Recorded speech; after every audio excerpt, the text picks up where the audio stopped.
Hello everyone, my name is Lowko and welcome back to some more StarCraft 2. Today I'm playing another live game for you, and this time around it is going to be a Zerg vs Zerg played on Frost LE. Now Zerg vs Zerg, as of late and as of like basically all of Legacy of the Void, is a pretty micro heavy matchup. There's a lot of Zergling Baneling aggression going around, and for obvious reason, because Zergling Bane is really where the current setup of skill really is about. I mean, maybe at the lower levels you're gonna be capable of getting away with a little bit of like, you know, real quick roach switches, or you know, on some maps you might be able to get away with such moves, but for the most part, if you plan on playing a high level Zerg vs Zerg strategy, you will need to base around, or you will need to base your composition around Zerglings and Banelings in the early stages of the game. Now, I've been going for a lot of +1/+1 Zergling timing attacks, and way back in the day, I think it was like early Heart of the Swarm times, this used to be a strategy that was very common. This used to be something you would see a lot, as everyone was opening up with 2 base Mutalisk. And the funny thing about double upgraded Zerglings is that most of the time, you're gonna be able to contain your opponent off of or onto bases for a very long time, and therefore you're just capable of overrunning your opponent with Zerglings the longer the game goes on. Now, obviously the game has shifted quite a little bit since then, but I've noticed since there's like a lot of 2 base all-ins with roaches and a lot of like Ling Baneling aggression from your opponent, and you know, a lot of relatively quick muta play still around as well, the upgraded Zergling style seems to be some of the most powerful one. Now, it is a little bit risky, as you are obviously going to be spending quite a couple of resources in upgrades that won't finish until a couple of minutes into the game, and I've lost games because I just simply don't have enough stuff early on, which I think is the main reason why you don't see these styles all too often at the highest level of play. But I've been having a lot of success in it. I've been having a lot of success with the strategy, and hopefully I'm going to be able to showcase to you some reasonable play here as well. So we found where my opponent spawned. He also ended up going for a hatchery first, which is to be expected at this map, to be completely honest with you, as obviously it's 4-player, it's very difficult for you to do any kind of cheesing. And with the second 50 gas, I'm gonna be getting my Baneling nest here right from the get-go. Got my Zergling speed already coming in, and I will need to make sure that I start moving across the map. Now that I hit 30 gas though, is when I'm already gonna go ahead here and start up my first Evo chamber. So that one is basically for +1 attack. Now I need to make sure that my opponent isn't going to be scouting this, so I'm going to be sending my queens towards the low ground here, make sure that I snipe these things to the best of my abilities, and it does indeed go down. Alrighty, so all good so far. Gonna go ahead and move with my links across the map. I will make one set of safety Zerglings after this Overlord as well, just in case I need to morph in a bunch of Banelings, but here we go. All is looking pretty good so far. Gonna be getting my +1 attack right now. As you can see, this does delay my third just a little bit, but I'm going to be getting +1 attack right now, and I will be able to start one set of Zerglings here. I'm going to make a couple more workers. Now, I need to figure out whether or not my opponent also ended up going for the third, and indeed he did. Gonna see if he also decided to go for a bit more aggression, and he actually is making a lot of links right now. So I'll make sure to run him around here. Don't really need to engage him anytime soon if I don't really want to. And this may be one of those maps where I'm not going to be quite able to get +1 armor early on as well. We'll just get the Evo chamber here already, which I think is going to be a safe bet, but we got to keep in mind here that my opponent, technically speaking, should be fine in getting a big amount of units now. Anyhow, we got our Banes out, or, you know, I guess that's a singular one, but that should allow us to, at the very least, get a little bit more, you know, engagements going. And actually, ooh, just found a huge chunk of units there. Okay, there we go. We did manage to kill a bunch of these Banes. That's a really, really nice pickup for us. And with the third queen, I'm gonna go ahead and just start making as many units as possible now. So +1 attack is extremely powerful. +1 attack is one of those upgrades that's easily underestimated from like Zerg players on all skill levels, to be completely honest with you. But +1 attack makes links so much more powerful in link versus link fights. Obviously, it all still comes down to macro. As, you know, I'm not going to be capable of doing anything for free here. We're getting a lot of links across the map.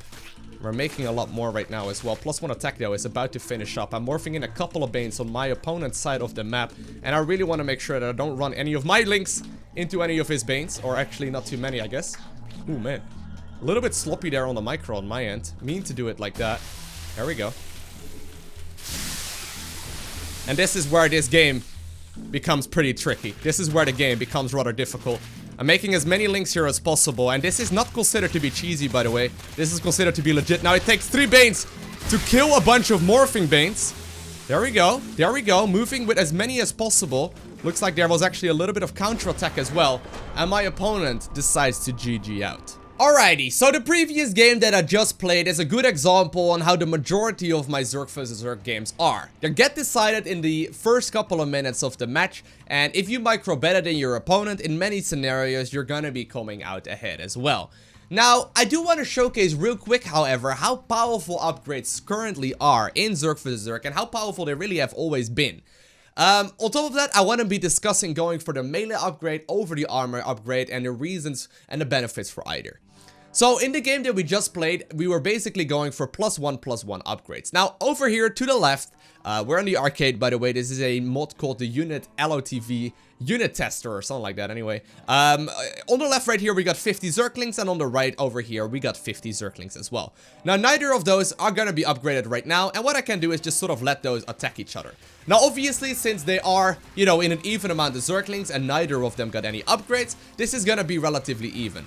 Obviously, there's always going to be a little bit of randomness at play, but generally speaking, you can imagine, and as you can see, like the red ones apparently ended up winning here, just barely with 4 left over. Generally speaking, this is going to be, you know, relatively even. In particular, if you're fighting on creep, the links will fight around and attack even more often, so therefore, or they will run around a little bit faster and therefore attack more often. All in all, if you have no upgrades on either of those units, obviously they're gonna be very, very straightforward and they're gonna be taking a pretty nice hit. Now, here's what happens when we give the blue ones over here to the right +1/+1 upgrades. So right now the ones on the right here, the blue ones, have got the +1 melee as well as the +1 carapace upgrade, and the ones in the red over here to the left do not.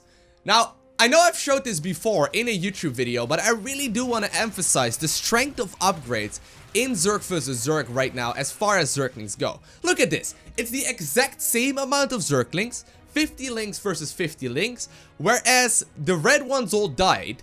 There is still 36 remaining right here on the blue ones. And just in case you don't believe me or something, or you think that it's not really going to be a fair comparison if you just run it once, I'll just run it again. And you will be able to see that the blue ones will be easily able to come out on top of this engagement. Almost every single time, you're gonna get something very, very similar to this right here.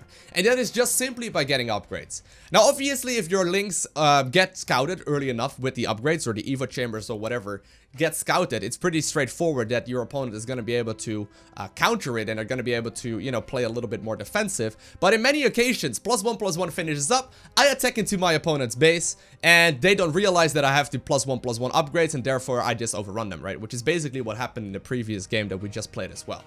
So it only takes like a split second for your links to get that advantage, and since most players are going to be able to, you know, spend all of their minerals, every Zergling really counts. Now, here's the argument that I see a lot of people make, right? So I'm going to be clearing it out right here, going to be resetting the upgrades here as well for either side. What about if you're only going for a single upgrade? So there's advantages to going for both the melee upgrade and as well as the armor upgrade.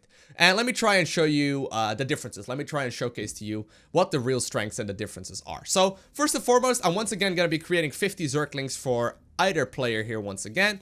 And we'll run the very first simulation here with the red ones having +1 attack and no armor upgrades. Now, the very first thing to keep in mind, and that is something that is pretty important if you play at a higher level, is that +1 armor is 50 minerals and 50 gas cheaper. So +1 armor rather is 50 gas and 50 minerals more expensive. That is basically the cost of 2 banelings, right? It's pretty pricey. So that is one thing to keep in mind at all times. If you need to play more defensive, +1 attack is where it's at. Now, there's 27 links available right here if you run it this way. What I'm gonna do is now give them +1 armor and remove that attack upgrade, and right now, as you can see, there's going to be +1 armor. This should run out to be relatively similar and relatively even. Now, it really depends on what your mindset is when going in the game, what your real goal is when playing the StarCraft 2 Zerg vs Zerg matchup. The real difference is made for what you have planned in the middle part of the game. So say you plan on going for a little bit of Zergling aggression and then transitioning to, for example, roaches. Obviously, going for the +1 armor upgrade is where you want to be, because the roaches are going to benefit from +1 armor, but they're not going to benefit from +1 melee attack.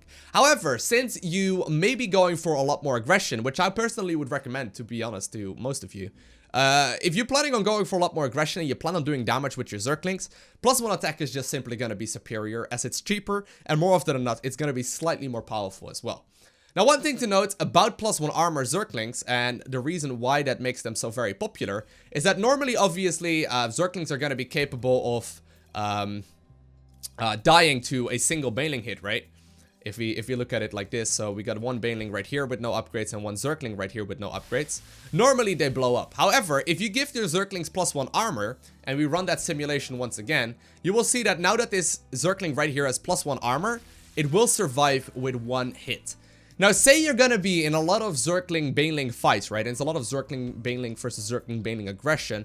Generally speaking, if we go for the +1 attack upgrade, so right now, the one on the left right here has +1 armor, and the one on the right here has +1 attack, it's still going to be one-shotting the Bane, basically nullifying the strength of the +1 armor, right? So, all in all, long story short, if you plan on playing very aggressive, melee upgrades is where it's at. Although, in most scenarios, it still is going to all come down to micro, and if you manage to catch your opponent off guard by simply all of a sudden having the 2 upgrades finish up, you can, generally speaking, really pick up the victory. Hopefully this helped out some of you that are struggling in the Zerg vs Zerg matchup. All in all though, micro is where it's at, and if you want to improve in micro, you don't really have much of another choice other than grinding out the games and simply getting better. I hope you enjoyed watching though. If you haven't already, hit that like button. If you want to see more content like this, make sure to subscribe. And other than that, I want to thank you all for watching. Have an amazing day. Do not forget to smile, alright? And I'll see you in the next one. Bye!